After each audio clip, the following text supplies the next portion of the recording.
ብሔራዊ ዓቕምታት መኸተ በምትሕባር አንጸላልዩ ዘሎ ብሔራዊ ሓደጋ ሓለዋትን ድሕነትን ግዛታዊ ሉዓላውነትን ብሔራዊ ሓድነት ህዝቢ ትግራይን ንምርግጋጽ ዝተመዛበልን ዝተሰደደን ህዝቢ ናብ መረበቱን ክምለስ ከምኡውን መሰር ርእሰ ውሳነ ህዝቢ ትግራይ ሙሉእ ብምሉእ ንምርግጋጽ ዓሊሞም ኣብ ዝሓለፉ ኣዋርሕ ዝተኻየደ ዝተዋደደ ፖለቲካዊ ቃልሲ ምግምጋሙ መድረኽ ፖለቲካዊ ውድባት ትግራይ ኣፍሊጡ እንተኾነ ምስቲ አንጸላልዩ ዘሎ ሓደጋ ክነጻጸር እንተሎም እቲ ቃልሲ ክዛይድ ከም ዘለዎ ምግምጋሙ እውን መድረኽ ፖለቲካዊ ውድባት ትግራይ ኣብ መግለጺኡ አራጊጹም እቲ መድረኽ ኣብ እዋናዊ ኩነታት ትግራይ ገምጊሙ አንፈት ከም ዘቐመጠን ቤት ምክሪ ትግራይ ናብ ስርሑ ተመሊሱ ሙሉእ ቁመና ዘለዎ ሓቋፋይ መንግስቲ ኮይኑ ምጥያሹም ፖለቲካዊ ሓድነት ትግራይ ዝያዳ ክጠናኸር ዝተሰርሑ ስራሕቲ ፖለቲካዊ ዓቕሚ ትግራይ ክብ ዘብሉ ምዃኖም ከም ዝገምገመ እውን አፍሊጡ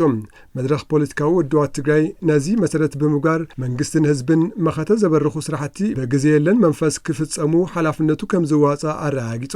መንግስቲ ኢትዮጵያ ለሙን ዕጽዋን አድልዎን ከም መሳርሒ ብምጥቃም ትግራይ ናይ ምጽናት ፕሮጀክት አጠናኺሩ ይቕጽለሉ ምህላው ዝገለጸ መድረኽ ፖለቲካዊ ውድባት ትግራይ ቅልዕ ወራር ንምክያድ እውን ምድላዋቱ ወጊኑ ውግእ ኣብ ምጽሕታር ከም ዝርከብ ምግምጋሙ አፍሊጡ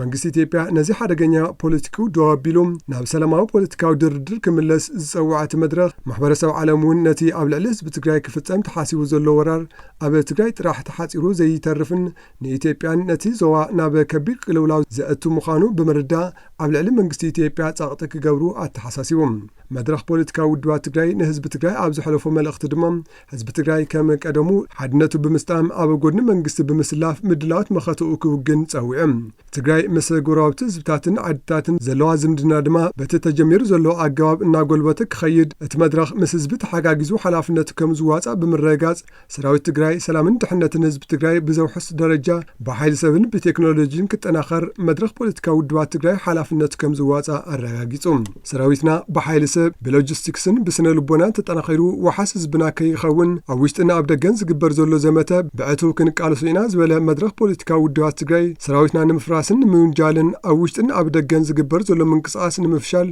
ህዝቢ ትግራይ ከምኡውን ዲያስፖራ ትግራይ ቃልሶም ክሐይሉ ጸዊዑ